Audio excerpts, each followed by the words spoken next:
तो जदयू के तो राष्ट्रीय अध्यक्ष हैं नीतीश कुमार जी, अपने ही बड़ी मजबूत आदमी हैं।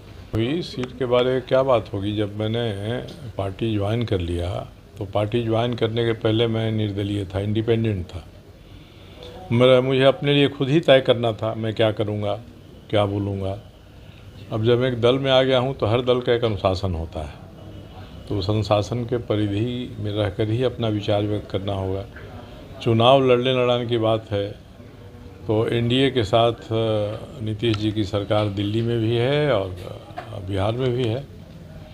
झारखंड में भी लगेगा एनडीए को कि नीतीश जी को साथ लेना है, तो ये ऊपर की बात है, बात लोग करेंगे। हम लोगों को इससे कहीं प्रभावित नहीं होने वाले हैं। बात बनेगी तब भी ठीक, नहीं बनेगी तब भी ठीक। सब इकट्ठा नहीं हुए हैं, हम लोगों की पार्टी है। कल भी जमशेदपुर में मीटिंग थी, उसके पहले रांची में हुई थी।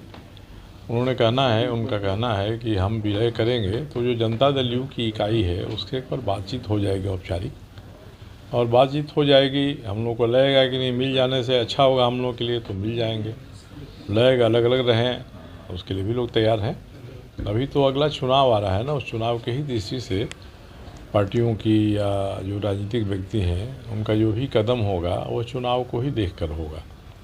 मैं इसको अच्छा मानता हूँ मैया योजना को, और ये योजना दूसरे राज्यों में भी चल रही है। महतारी योजना के नाम से, कहीं और किसी योजना के नाम से मध्य प्रदेश में भी चली है, तमिलनाडु में भी चल रही है, आंध्र और तेलंगाना में भी चल रही है। तो काफ़ी देर से मुख्यमंत्री जी के ध्यान में आया कि हमको भी 21 साल से 50 साल के बीच की महिलाओं को 1000 रुपया देना चाहिए उनकी सेहत के लिए, उनके पोषण के लिए। देर से ही सही दिया है, स्वागत है। मगर मैं कल ही अपने क्षेत्र में जितने केंद्र हैं उन केंद्रों पर गया था और बहुत बुरी व्यवस्था है। मैंने अखबारों में भी दिया है वहाँ, और मैंने खुद उनको टैग किया कि भाई एक तो आप 10 अगस्त से इसको समय आगे बढ़ गए, 20 अगस्त तक करिए। डीसी को भी मैंने बात किया, सुविधाएं दीजिए। सबसे कठिनाई क्या है कि जो सर्वर है वो सर्वर ही काम नहीं करता है, सर्वर जाम हो जाता है, इसलिए कि पूरे राज्य भर का लोड एक ही बार सर्वर पर आ रहा है और सर्वर की उतनी क्षमता नहीं है, सीधी बात है। वोट बैंक है भी, वोट बैंक तो बनता है इसी तरह से ना, जहाँ जहाँ योजना लागू हुई है वोट बैंक बना है। तो वोट बैंक के लिए तो सारे दल वोट बैंक के लिए ही काम करते हैं, भाजपा हो, जदयू हो या जेएमएम हो, कोई भी पार्टी है। वोट छोड़ देंगे तब तो फिर मठ हो जाएगा, मठ में जैसा योगी हैं वैसे आप मठ में रहिए। तो इस तरह का कोई आधार नहीं होता है कि ये वोट के लिए किया जा रहा है। हम तो कहते हैं कि मुख्यमंत्री को स्वीकार करना चाहिए कि हाँ मैं कर रहा हूँ, वोट मिलेगा हमको इससे। जो नहीं कर रहा उसको तो नहीं मिलेगा, जो कर रहा है उसी को मिलेगा कि नहीं मिलेगा।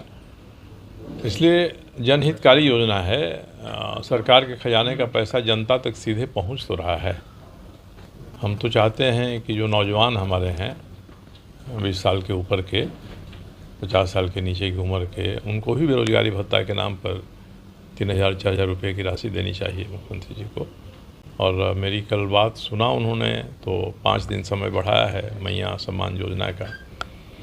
और मैं उनसे कहूँगा यहाँ से लौटकर कि इसकी कोई अंतिम तिथि मत रखिए, जब जिसको हुआ वो इसमें शामिल हुआ। एक दिन आप रख दीजिए कि आप कभी भी जमा करेंगे, आपको हम अगस्त के फलाना डेट से ही हम मानेंगे, जिस दिन से हमारी योजना लागू हुई है शामिल करेंगे। कहीं कोई अफरा तफरी नहीं होगी, लोग इत्मीनान से रहेंगे। इसलिए टाइम बार हटा देना चाहिए। आपके माध्यम से मेरी आवाज़ पहुंचेगी तो ठीक है, नहीं तो मैं विशेष कोई दूसरा तरीका अपनाऊंगा। अब नहीं होगा, कोई गोलबंद हो, पार्षद हों, और मुझे नहीं लगता है कि विधानसभा चुनाव के पहले ये संभव है। कोई सरकार आश्वासन दे दे, कुछ भी कर दे, क्योंकि चुनाव के बारे में ही अनिश्चितता है। लोग कहते हैं कि अक्टूबर में चुनाव हो जाएगा, समझ लो कि सितंबर के 15 सितंबर के पहले घोषणा हो जाएगी, तो फिर कहाँ निकाय चुनाव होगा।